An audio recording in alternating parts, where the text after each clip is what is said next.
This is now an epidemic. Rather than listening to Britain's native white men, especially young white men, the plan by the deep state is to systematically silence them, either by fear or by cancellation, or in the cases of Joey Barton, Tommy Robinson and Laurence Fox, literally criminal conviction and the threat of being locked up, with the ex-footballing hero even being lambasted by a judge over the past few days for daring to wear a Union Jack scarf to court. And by the way, please do not say that this is not already happening, because look at the white men who have been locked up for their words, from Alex Belfield to Wayne O'Rourke to the late, great Peter Lynch. And so after a truly deranged deep state witch hunt over many months, Joey Barton, I'm sad to report today, has thrown in the towel. He is silenced and he admits it. This was his bombshell statement overnight, which has of course been ignored by the MSM, who have achieved their goal. Joey Barton wrote, "Over the past few years, a lot has happened, professionally, personally, and emotionally. And it has reached a point where I need to pause and take proper stock of everything. I've decided to step away from social media for the time being. This isn't a decision I've taken lightly, but the intensity and pace of the online world, combined with my own pressures and mistakes, have had a real impact on my well-being and judgment. I need space to reflect honestly on that, to understand how I've handled things and to improve how I communicate going forward. With the move to a new studio underway, this feels like the right moment to reset, reassess my priorities, and think carefully about how I want to use my profile in the future in a way that's constructive, responsible, and true to the values I want to stand for.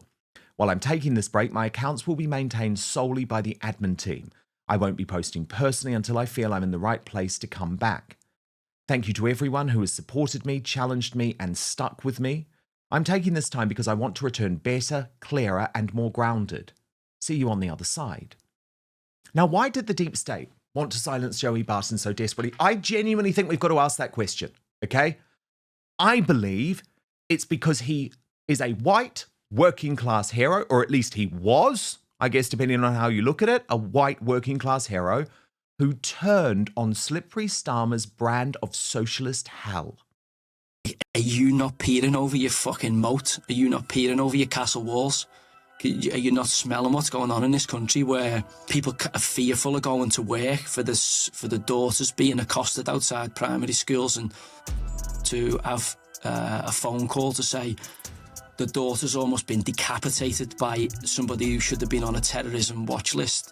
Like, what's going on? Like, yeah, it's all right for you in Windsor Castle, you know, with the horses guard and all the fucking cosplay and the nonsense of you're better than us. You know, think about the First and Second World War, those people who's paid the ultimate sacrifice. Is this what they paid it for? Is this what they risked it all for? For this socialist utopia that Keir Starmer and his fucking front bench are trying to build? When we're allowing our pensioners, our most vulnerable people, to be attacked or to freeze in the winter months, and we're sending aid to places that have got nothing to do with us to try and influence soft power decisions that enrich corporations, I think, you know, we're living in a dangerous time. And if you call it out and you speak about it, you know, the state will use every single bit of its apparatus to silence you and shut you up. They will. And they are. And I want to understand exactly why. I think part of it is because when Gary Neville went viral for hating on our Union Jack flag, Joey Barton was pretty much the only football hero, apart from the brilliant Matt Letizia, prepared to stand up against him.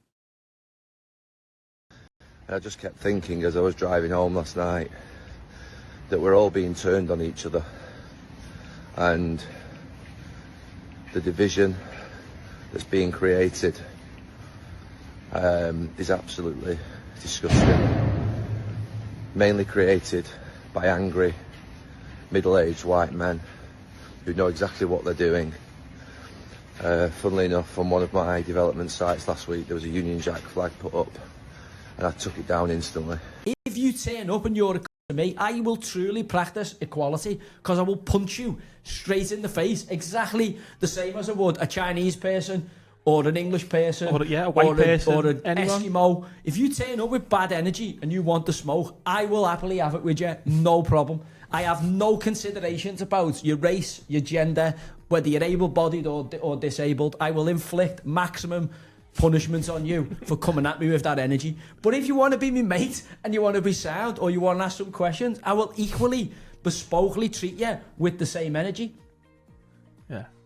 What I don't need is absolute bakes like Gary Neville, right? Whose dad's called Neville, so we can instantly establish his nan and granddad with a pair of because if you call your kid Neville, you're a fucking in my book. So if you don't like that, Gary, come and do something about it. Get on the phone to Cowley Sutherland. Get on the phone to Misfits. I will gladly spear elbow you like Alex Pereira did to Ankalaev straight in the top of your little shit wig for the comments you've made this week. And I mean, let's just compare that to the usual type of punditry we are subjected to every day. Every single damn day from the MSM. So, a couple of examples overnight from LBC. First, we've had James O'Brien trying to convince us that Sadiq Khan's London hellhole, where Wayne Broadhurst, a good, honest, white man, working class white man, was stabbed to death in broad daylight by an Afghan illegal just a fortnight ago. Well, James O'Brien is trying to convince us it's utopia. London, compared to any city in America, is safer, cleaner, tidier, happier, and with the possible exception of New York, absolutely overburdened with way more culture and cuisine than you could possibly imagine. The finest place to live on God's green earth. And yet racists and various other freak shows who claim to be patriotic are never happier than when they're attacking London. People who lie about crime statistics. People who lie about community cohesion. People who hate London because it is all the things they claim don't work. Diversity, equality, inclusion, all the things that they lie awake at night despising like black people in adverts. London is living, breathing, throbbing, pulsing proof of just how magnificent a city can be. But hey-ho, here's Billy Buncher numbers on Twitter with a bulldog avatar and 73 flags in his profile to tell you that London is a no-go zone and it's not safe and that we've got Sharia law. Oh, he's also thinking of emigrating to the UAE soon, where they have actually got Sharia law. Also on LBC, the so-called businesswoman Deborah Meaden, a leftist star of the BBC's Dragon Den, is saying with a straight face that the Greens, the hard leftist Islamist Greens, are good for the economy while endorsing the tit whisperer leaders Zach Polanski. Okay, half of you watching this are not subscribed to Dan Wootton Outspoken, and the best way you can support what we do is by hitting that subscribe button. It is completely free, and turn on the notification bell to be alerted to our new episodes. I worry at the moment there's sort of this black and white thing going on. You know, you're for or you're against, and that is it. We seem to have lost the ability to think about things on balance. So, but I think, so what I would like to see, I'd like to see him get more seats. So he has a stronger voice, but I do like his clarity of voice. I really like his clarity of voice. But he hates you guys, don't they? That side of politics hate I don't business think he owners. does. They hate entrepreneurs. They hate capitalism. They hate people making money. They think it's an evil. I don't hear that. I don't hear that. I think he likes good business, behaving well, and I like good business behaving well. You know, I think business has a responsibility. We've got a lot of issues facing us. Business can play its part. So business has a responsibility to play its part, and I agree with that. Paying more taxes, perhaps. Pay more taxes, but also for a government to come up with to help us, you know, pay more taxes. So forgive me if the at times edgy commentary of Joey Barton is far more preferable and generating a far bigger online following from young white men who feel completely ostracised by the establishment and regime media. Because he's one gobshite. I've had enough of him. I've had enough of his nonsense when it comes to football. He manages Salford's enterprise. The class of nonsense. You're hanging around with somebody who buries his own fucking brother's bed. You shouldn't even speak to. He should be extradited to go and live where Napoleon lived on that island when the French had enough of him. he should be living on an island, Ryan Giggs. An island away from everybody else. If you will fucking iron out your brother's fucking beard, you should be put on Robben Island or the equivalent of that in the UK. Never to be seen again. Lock him on there, throw away the key. Because he'll only start goosing the seagulls anyway. Because he is a fucking unscrupulous character. And I'm hearing the classic nonsense. Not only, they're back in there, it's flattening someone's beard in there, or ex-beard. Yeah. And they're going round. I'm going, Gary, lad, you've got your own problems. Salford can't win a game of footy. You're hemorrhaging money left, right and centre, right? You're sacking people who were working for your building sites for having any flags, right? He's got a tower getting built in Manchester. Like, this is not a fella who... Like, he has no comprehension of what's happening for the normal citizen. By that, I promise you, every single day I will tear a page out that book and wipe my shit pipe with it. And she's also come out and confirmed that she's in the same sex relationship. Well, I did like, so what? Well, we thought that once I seen you put a footy kit on, I fucking presumed you like the old fucking fairy cup anyway. You know what I mean? You're fucking drinking from the fairy cup if you put a footy kit on or a hockey kit. But I can't believe that's some kind of snooze. But this is how obviously full of fucking boss stuff the book is, that she's at. These are the serials that she's pulled out. Okay, so you might think it's a little bit too gross, right? Or that he's gone a little bit too far, but you just know that those sorts of conversations are taking place outside of the regime media. And it has got me thinking that there are comparisons between Joey Barton and the man dividing the American right, Nick Fuentes. Offensive, usually, wrong often, but increasingly influential amongst young white men, despite the deep state bids and the sort of big tech bids, I guess you would say, to cancel him. Connor Tomlinson has been explaining He's why. weird. He lives in a basement. I'm sorry, did you guys forget that that's your target audience that you're trying to pander to? Did you forget that for 2 seconds? And I'm the inauthentic person?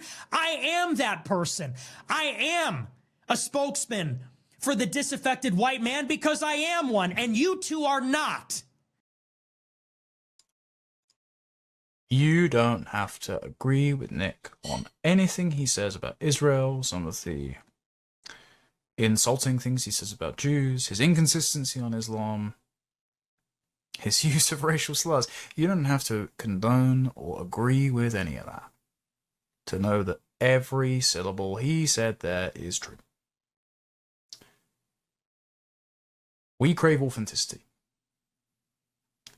And if you are a young man who has grown up as a native on the internet, who is sick to death of treading round the landmines of unjust cancellation because someone else got offended, if you are sick to death of being held back by the laws and the culture and the censorship and the speech codes in your own country, if you think that you've been robbed of an inheritance, if you think that you don't have many avenues to achieve, if you don't have a father, unlike myself, who has been blessed with a loving family. But if you have been robbed of male authority figures in media, in your household, in your school, if you in your entire life you've been put down, if you've been insulted, if you have been told that you can't say this, you can't make friends, you can't get ahead, because everything you do is toxic and patriarchal and oppressive.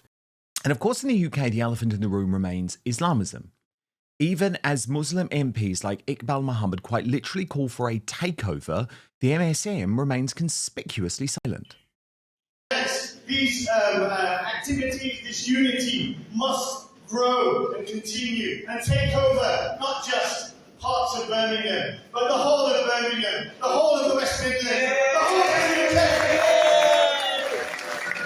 Grassroots democracy in action. And we, our communities, have shown the establishment and the rest of the country that we will not be taken for granted, and we will win. The establishment know that if you let one person stand up to them and speak the truth to people about what power is doing to them, then more people will stand up, and there will come a point when we all stand up against oppression, against injustice, and against corruption in politics. You see the power of solidarity. You see the power of solidarity, the power of all of us together, individually, we may feel helpless, lonely, often frightened. Together, nothing can stop us. No tyrant can rule us. No party, government, or dictator can demand from us subservience. Together, we are powerful. Remember that and take that message onto the streets of Birmingham and share it with every single person you know in this country and abroad. And of course, that's not normal, but it is being ignored by the mainstream media. And Connor Tomlinson writes, it is an integration miracle that we have Pakistani clan voting blocks in British cities. What possible GDP contribution was worth importing millions of people who are open about their intent to hijack our politics with sectarian, Islamic and ethnic interests? Why has no Conservative or Labour politician been made to answer for demographically gerrymandering Birmingham, Bradford, Luton, Leicester, London, Oldham? They're just saying what they want in front of cameras, and yet still MPs in the Westminster media avoid the topic because it makes for impolite dinner party conversation. I don't care. These people shouldn't be here. If they want to turn my country into a third world slum, they should be returned to one. But the problem is, of course, that in the UK, there are gatekeepers. And they're there to shut down our honest conversations. We've seen that in recent months with the truly establishment so-called free speech stations GB News and Talk TV silencing a host of dissenting voices from Tommy Robinson to Rupert Lowe, and now this week, Mike Graham. Indeed, Connor Tomlinson too, over the past couple of days, cancelled from appearing at a local Reform UK event where he was meant to be debating alongside Matt Goodwin and David Starkey. And he's quite rightly mad as hell, urging us to rise up against this cancellation by outlets and organisations that appear to be on our side when they're really not. Writing about right-wing fakes, like the Spectator editor Michael Gove, we cannot allow political parties and Westminster media publications to protect politicians' reputations or gatekeep contentious issues like immigration and identity out of discourse. We cannot let the people who ruined our country get away with containing our outrage and stage managing the solutions to the problems they caused.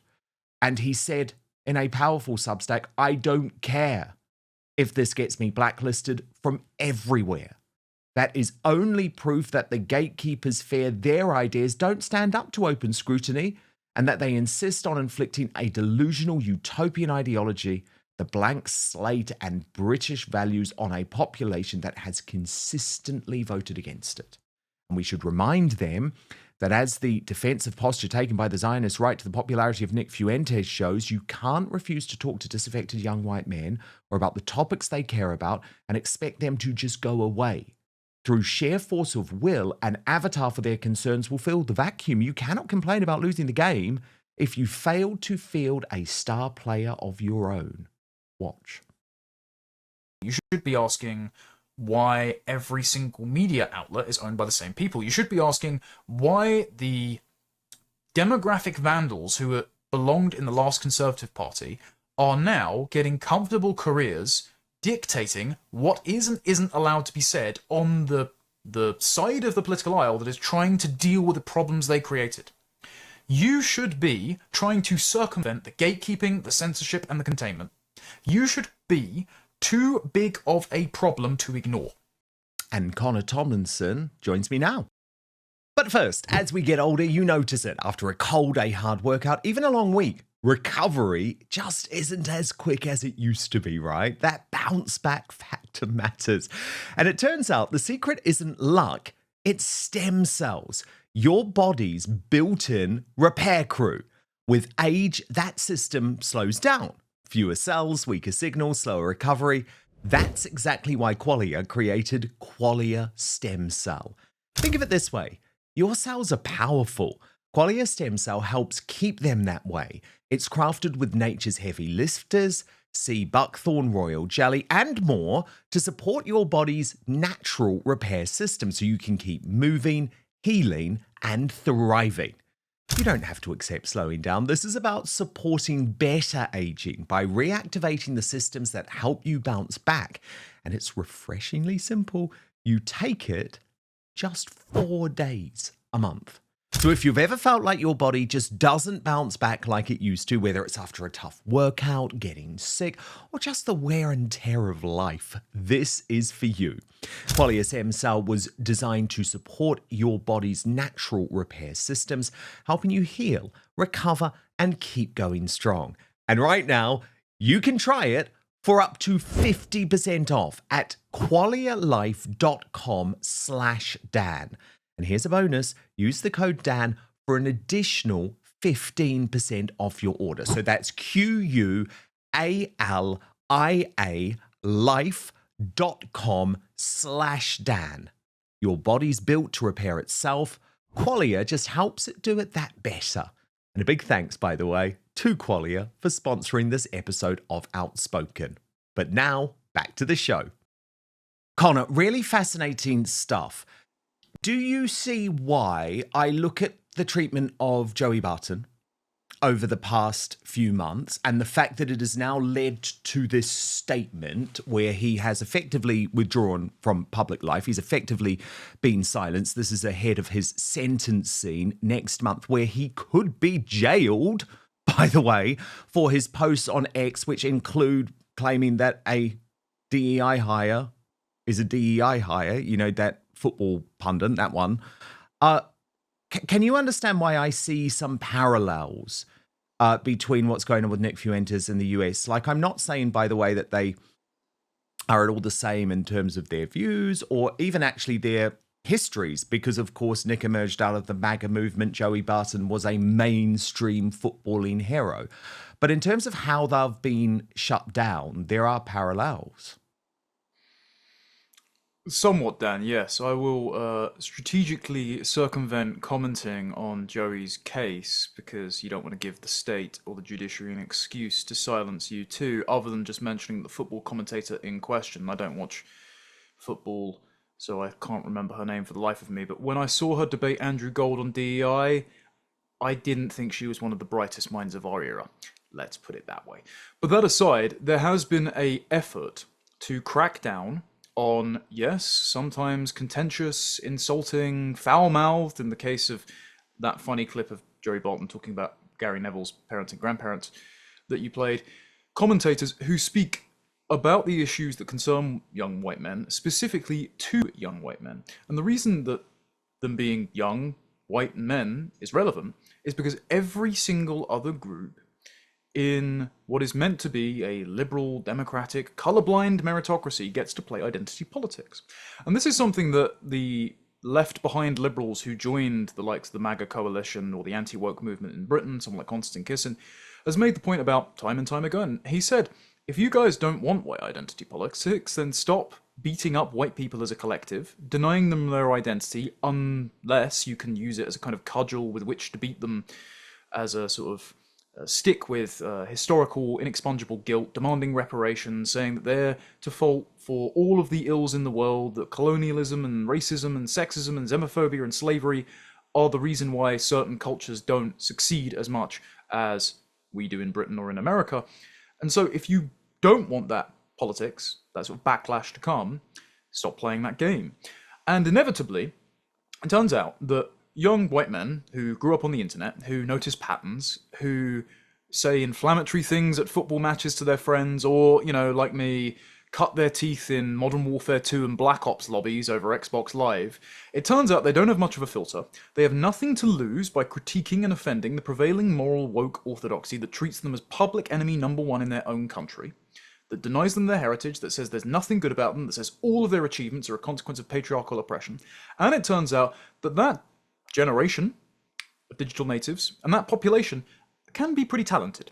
And so if you think that kicking them to the curb anytime they try to succeed, that telling them they're not allowed to have an identity or a heritage in their own country, and that they're not allowed to have a platform in any mainstream institution is going to discourage them, no. They have a large audience, it is an organic audience, and even if we don't like the things that they might say, whether the state finds Joey Barton's comments grossly offensive and wants to sentence him to prison or a fine for it, or whether you or I may disagree with the disparaging way in which Nick Fuentes talks about Jews as a collective, it actually doesn't matter, because the establishment, which has censored certain topics, said that some things are too taboo to talk about, and insulted white men for a very long time and raised their consciousness of themselves as an identity group, the establishment that did all that made these figures popular and made them possible.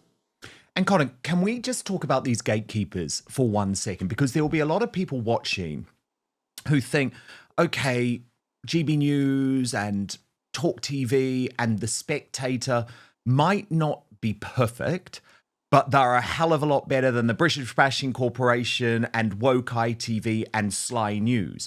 So can you explain what you mean by these sort of establishment right outfits who claim to be for free speech? I would argue they're anything but, and there are a whole load of examples of that, from Tommy Robinson to Katie Hopkins to Joey Barton just this week.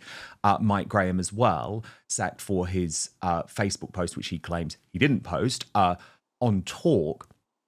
Can you just explain what these gatekeepers do and why you think they're playing quite a destructive role in shutting down debate?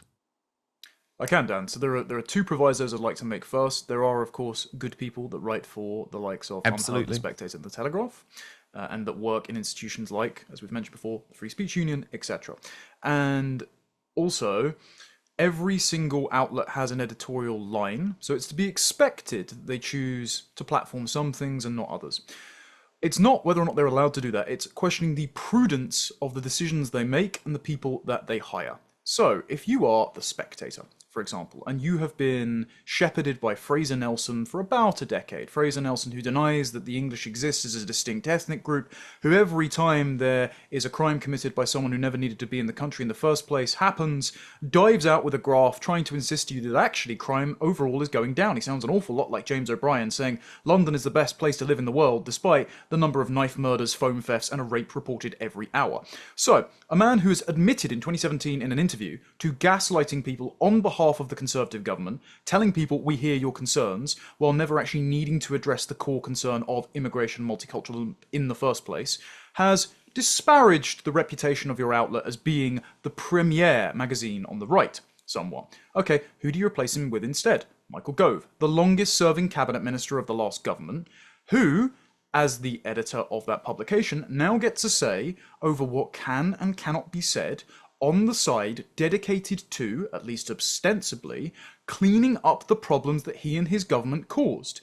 If The Spectator was so outspoken against gender ideology, was so outspoken against mass Muslim migration and anti-Semitism, as one of its recent covers had on it, if it's so outspoken against lockdowns, vaccine mandates, mask mandates, and shutting schools, Michael Gove responsible for all of those things. Michael Gove championed mass migration, multiculturalism, said at the Dispatch Box in 2024, diversity is our strength, said the great achievement of the Conservative government, the last Conservative government, and he said this to his current co-host of Quite Right in 2023, was that he had increased the superficial diversity of the cabinet, basically more brown and less white faces.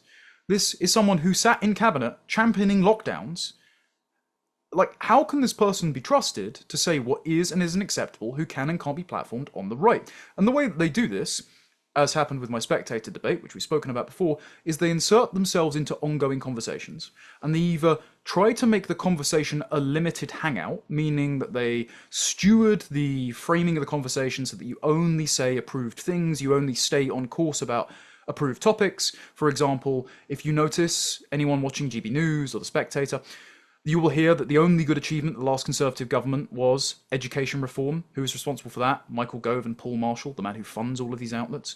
But also, if you say the wrong thing, if you transgress on a taboo about identity, ethnicity, immigration, assimilation, then the fact that they are hosting the debate, the fact they've inserted themselves into this something that someone else has already set up, they can try and kill it, suppress it, censor it, and be, well, I'll be careful what I say here, but be very stubborn in their unwillingness to live up to their verbal agreement to release said footage to me as a participant. And so what they do is they pick who and who cannot participate in the conversations, what can and cannot be said, who gets a platform, and by owning the means of funding conferences like ARC, organisations like the Faros Institute that foster academics, GB News, trying to purchase the Telegraph via Redbird, the capital firm that sold The Spectator to Paul Marshall.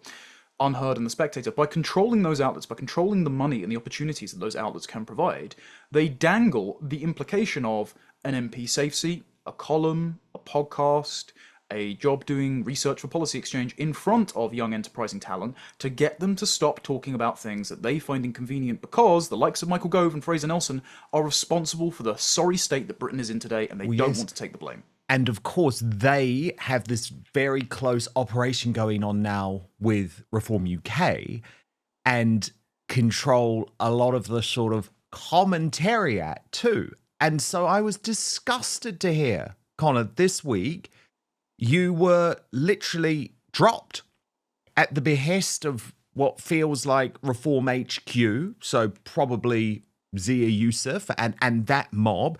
You were meant to be on stage at this debate with Mark Littlewood and David Starkey and Matt Goodwin. They're clearly considered part of the Reform Overton window, and you're not. And so the local association literally had to axe you. I think that is despicable. And this is the problem when people say, why are we tough on Reform UK? Because they don't even want our voice as part of the conversation. That's how chilling it is.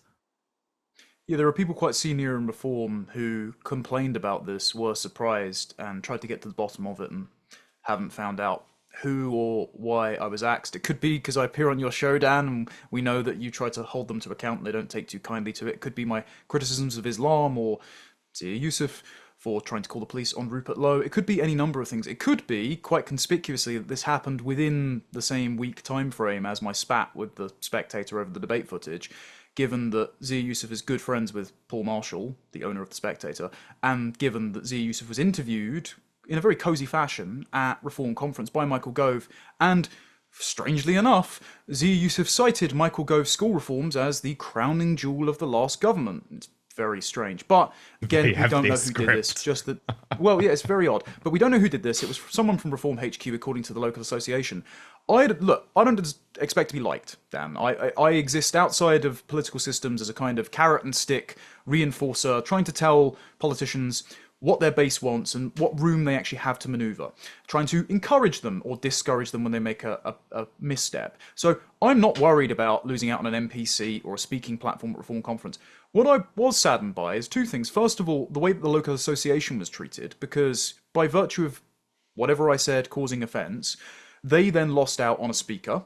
I was replaced, by the way, by Sarah Pochin, who then didn't show up without any warning. So lots of people were disappointed about them being down a person, and I know someone that went to the event and they said it wasn't quite as fiery as they had hoped with my presence there. And also, not just the disparaging way in which the local association were treated, people expressing their disappointment, wanting refunds because I wasn't coming, but also it shows a signal that Reform are not willing to cultivate young talent. I'm not saying I'm the most talented man in the world, but in terms of under 30 independent commentator on the right, I've probably got the largest audience. Not a brag, just an incident, right? If they're willing to shun me, then what other young men and the sensible things they say are going to be shunned from not just supporters or their student activist network, who you couldn't name anyone in the lineup when the photo was posted, but from civil service appointments, from potential MP positions, from junior staffers, and just influencers and brand ambassadors. What the success of MAGA was it was young in the 2024 election, vitalistic, upwardly mobile, attractive, energetic, forthright, and fun. And if Reform don't cultivate that aura around them, if instead they cultivate an aura of risk aversion and censorship and try and bring in-house talent that aren't organic and astroturfed instead and just don't resonate with the base, then it's going to salami slice off allies and concede so much ground to their opponents that by the time they win an election, they haven't got the necessary things promised in their manifesto will get blocked by the House of Lords. They haven't packed out Parliament and the civil service with the personnel they like, and they won't be able to get their agenda done. Thank you so much for watching Dan Wootton Outspoken. Please click on my face just to the bottom left to subscribe to this brand new independent news source and turn on the notification bell so you'll be alerted to our brand new live shows, uncancelled interviews, and special royal episodes. Outspoken is also now available as a podcast, so you can listen to the show every weekday on the go, wherever you are.